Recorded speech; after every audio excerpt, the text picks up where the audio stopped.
નમસ્કાર દર્શક મિત્રો, આપ જોઈ રહ્યા છો પંચાયત સમાચાર 24। હવે જોઈએ અગત્યના સમાચાર।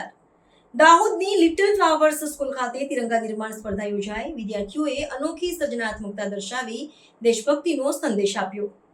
દાહોદના લિટલ ફ્લાવર્સ સ્કૂલ ખાતે કમ્યુનિટી સાયન્સ સેન્ટર દ્વારા તિરંગા નિર્માણ સ્પર્ધાનું આયોજન કરવામાં આવ્યું હતું। આ સ્પર્ધામાં શાળાના વિદ્યાર્થીઓએ ઉત્સાહભેર ભાગ લીધો હતો અને તેમની સર્જનાત્મકતાનું અદ્ભુત પ્રદર્શન કર્યું હતું।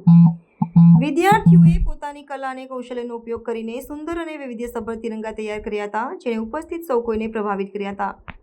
આ કાર્યક્રમનો મુખ્ય ઉદ્દેશ બાળકોમાં દેશભક્તિની ભાવનાને વધુ દ્રઢ કરવાનો અને તેમને રાષ્ટ્રધ્વજના મહત્વથી પરિચિત કરાવવાનો હતો।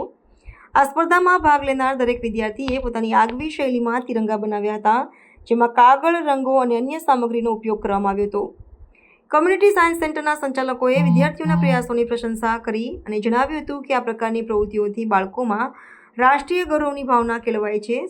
સ્પર્ધાના અંતે શ્રેષ્ઠ કૃતિઓ બનાવનાર વિદ્યાર્થીઓને પુરસ્કૃત પણ કરવામાં આવ્યા હતા, જેથી તેમનો ઉત્સાહ વધે અને અન્ય વિદ્યાર્થીઓને પણ પ્રેરણા મળે। આ કાર્યક્રમ માત્ર એક સ્પર્ધા ન રહેતા એક શૈક્ષણિક અને પ્રેરણાદાયી અનુભવ બની રહ્યો હતો। શાળાના શિક્ષકો અને વાલીઓએ પણ આ પહેલને બિરદાવી હતી અને જણાવ્યું હતું કે આવા આયોજનો નિયમિત થવા જોઈએ। આ પ્રસંગે ઉપસ્થિત મહાનુભાવોએ વિદ્યાર્થીઓને રાષ્ટ્રના વિકાસમાં તેમનું યોગદાન આપવા માટે પ્રોત્સાહિત કર્યા હતા અને તિરંગાના સન્માન જાળવવાની પ્રતિજ્ઞા લેવડાવી હતી। આ પ્રકારના રચનાત્મક કાર્યક્રમોથી ભવિષ્યની પેઢીમાં રાષ્ટ્રીય ચેતના જાગૃત થશે।